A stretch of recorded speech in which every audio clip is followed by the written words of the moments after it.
exterminios colectivos de aparatos de poder, como lo fueron esas actividades desplegadas por el nazismo, pero también por otros regímenes, como por ejemplo el que nace después de quebrantar el orden constitucional republicano español a través del franquismo y que va a instalarse en el poder durante 40 años. La principal cuestión como eje que quiero manifestar es que la vida es conflicto, conflicto para la vida, para el desarrollo humano, para el desarrollo de la sociedad, para el logro de objetivos, tanto individuales como colectivos. Y por supuesto, sin entrar en esquematismos rígidos, el gobierno y el poder se va manejando a través de la conflictividad que se da en las relaciones de fuerzas de una sociedad, y podemos, así como gran pantallazo, decir que de algún modo, siguiendo la línea de la División Internacional del Trabajo, después de obtenida una independencia formal de España y ingresando la Argentina en este intercambio económico con la Gran Bretaña, aparece un periodo intermedio allí con el rosismo, con la época del Saladero. Cuando se agota el periodo del Saladero viene la confrontación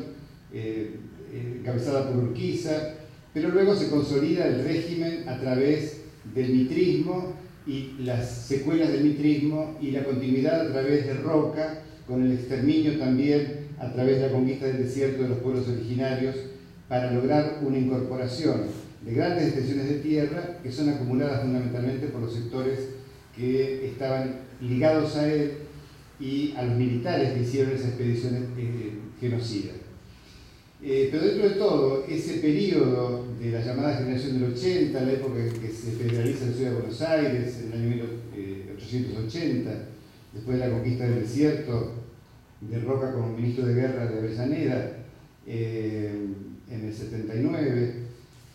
aparece esa generación del 80 con un criterio liberal y con un distanciamiento de lo que era la Iglesia Católica, que tenía un monopolio en el manejo de determinadas funciones como era los registros civiles, como era el tema del matrimonio, etc. Recuerdan ustedes la aparición de la ley 1420 como una forma de hacerse cargo del Estado de la enseñanza libre, gratuita y obligatoria para todos los sectores que de alguna manera se desarrollan en una constitución de ciudadanía. Pero ya a comienzos del siglo XX comienza a aparecer una introducción o una filtración de la Iglesia Católica dentro de la formación de los militares. Eso por un lado, mientras por el otro lado, ustedes recuerden que después de la aparición del frigorífico, primero la carne enfriada, luego el frigorífico, comienzan las grandes exportaciones, y aquel ganado que había servido para el saladero luego sirvió para la exportación hacia Europa. Pero luego comienza a desarrollarse la agricultura con grandes producciones extensivas y para eso requerían mano de obra. Comienzan las corrientes migratorias a venir desde Europa y con esas corrientes migratorias comienzan a llegar también gente con ideas diferentes, con ideas que para el establishment, para los que manejaban el poder, para la oligarquía local, eran figuras peligrosas, anarquistas, socialistas, que tenían una impronta determinada. Y en ese periodo es cuando, hay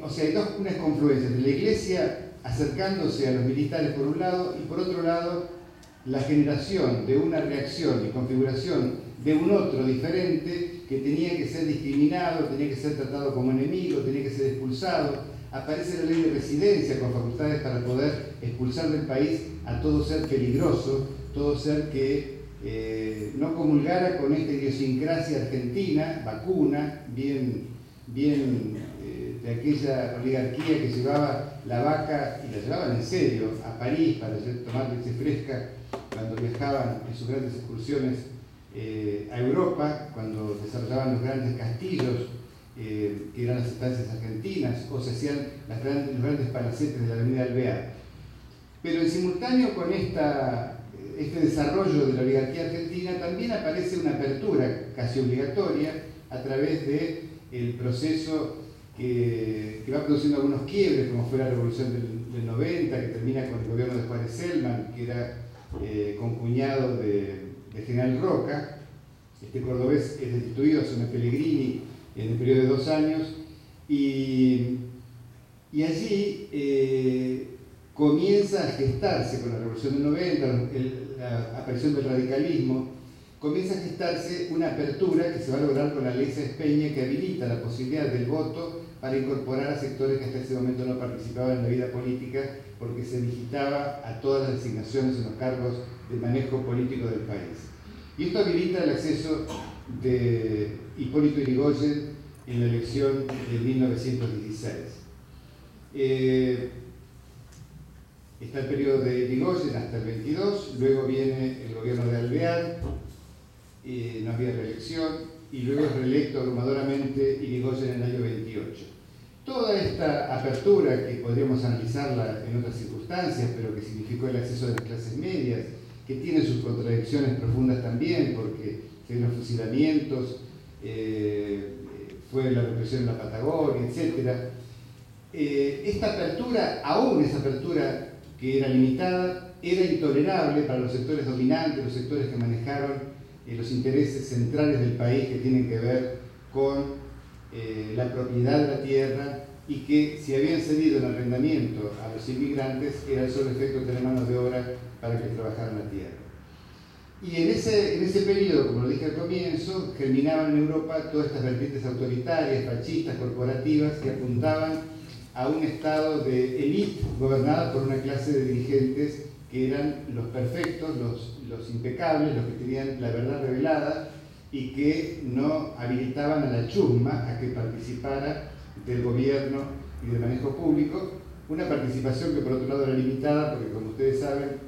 la mujer era una incapaz para el Código Civil y por tanto no tenía ningún tipo de participación, y recién se logra en la década de 50 su participación con el voto. Y recalco esto de la mujer incapaz, porque era incapaz como si fuera un niño o un animal.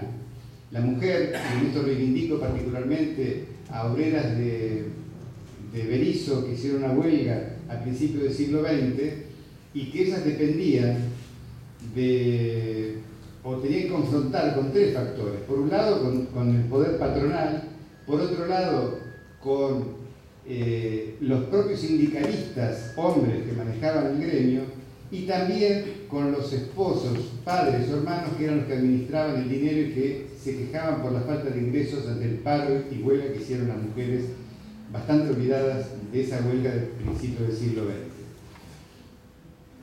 En el 30, con esa crisis mundial que se produce en el capitalismo, la crisis famosa que genera, por otro lado, un cierre de las economías y que va a generar en la década del 30 en Argentina que haya un periodo de sustitución de importaciones y que se vaya creando el Banco Central, que se genere la corporación de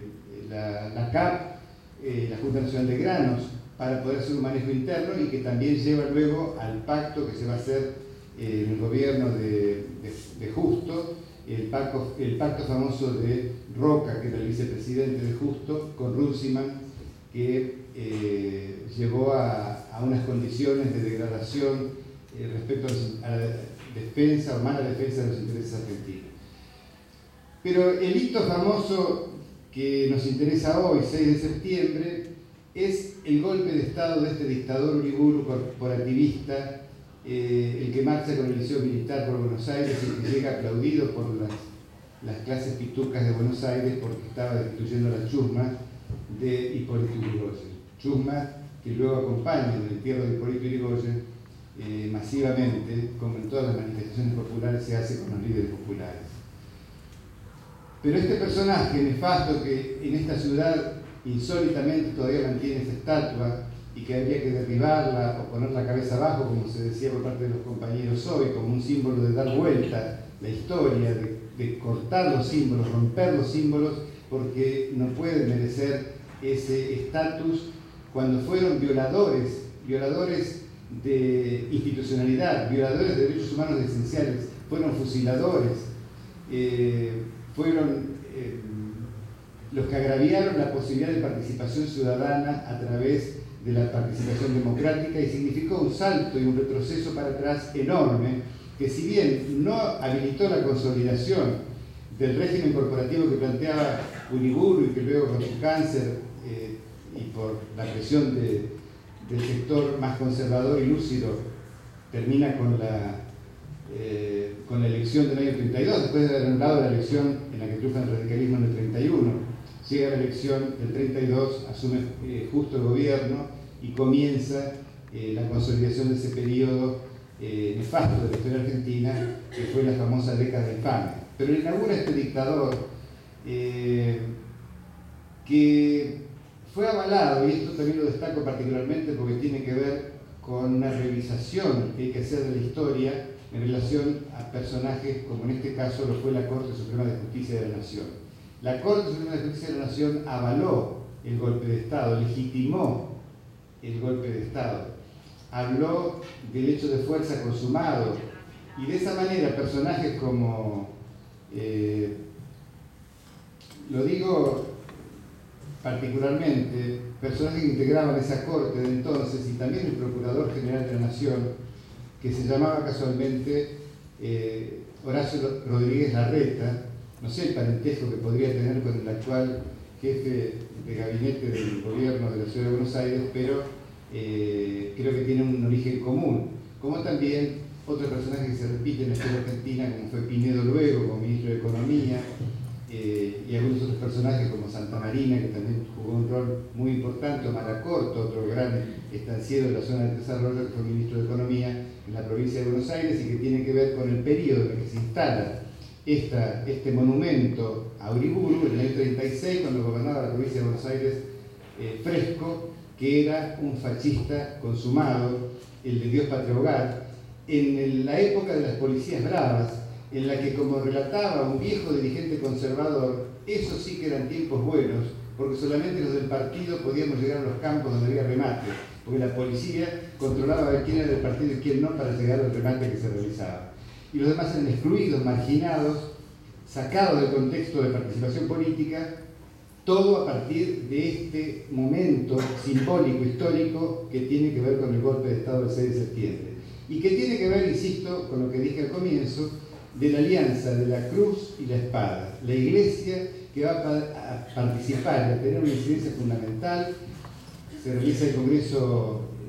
Eucarístico en el año 34, que asiste a la Argentina el futuro Papa Pío XII, Eugenio Pacelli, y la Iglesia adquiere un rol protagónico fundamental, signando el rumbo de la historia argentina hasta la actualidad. Hasta la actualidad, ahora devaluada, porque después de la recuperación de la democracia comenzó a perder fuerza, pero tuvo la máxima expresión en la dictadura militar del año 76 al 83. En ese periodo la Iglesia Católica bendijo la muerte cristiana, entre comillas, que era arrojar personas vivas al mar, bendijo la muerte dulce, fue la que estableció que a los chicos no había que matarlos, sino que había que destinarlos a familias cristianas que los criaran por la senda del bien y no contaminadas y desviadas en familias de subversivos donde iban a ser los abuelos tan corruptores como habían sido con sus hijos. Esta estigmatización del mal puesto en el que no era católico fue la consigna que fue inculcando la Iglesia Católica y que se fue impregnando en las Fuerzas Armadas. Por eso decimos, porque acá jugaron intereses económicos junto con el poder militar y junto con la Iglesia Católica, que el golpe fue cívico-militar religioso, y desplegaron toda una artillería para poder exterminar a un sector que buscaba caminos alternativos y diferentes a ese programa unificado del nacionalismo católico, integrista. Con esto simplemente di el esbozo que quería manifestarles, pero creo que ese conflicto que les dije que existe en toda sociedad no puede quedar latente, no puede quedar sumergido. Acá hay un conflicto. Están los ejecutores del mal, del exterminio, de la configuración del enemigo, y están los sectores populares, están los sectores colectivos que tienen que buscar caminos de desprendimiento, buscando sociedades más igualitarias, más integradas, con mayores derechos para todos y todas las personas que forman parte de una sociedad. Los sectores minoritarios siempre van a buscar lo contrario. Y ese símbolo del monumento es parte de una invisibilización de este conflicto, dejando que las cosas siguen como están, que el statu quo permanezca. Y creo que la posibilidad de arriar ese monumento como un símbolo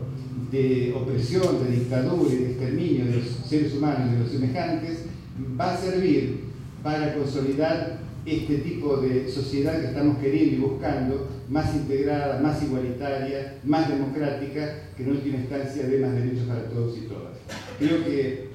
desde el estómago, desde la indignación, más que desde el cerebro y lo racional, tenemos que protagonizar una actividad que conduzca a este objetivo, que en última instancia será un paso más en un camino a desarrollar, pero un paso muy importante desde lo simbólico. Les agradezco que me hayan dado esta oportunidad de compartir con ustedes y los invito a que asuman ese compromiso militante, ese compromiso vital, solidario, que divulguen esta idea para que no sea una cuestión simbólica de un día como hoy, el 6 de septiembre, y que pase al olvido, sino que sea una tarea cotidiana para poder lograr ese objetivo que va a ayudar a todos los países, también a la provincia de Buenos Aires y también a todos los argentinos. Gracias.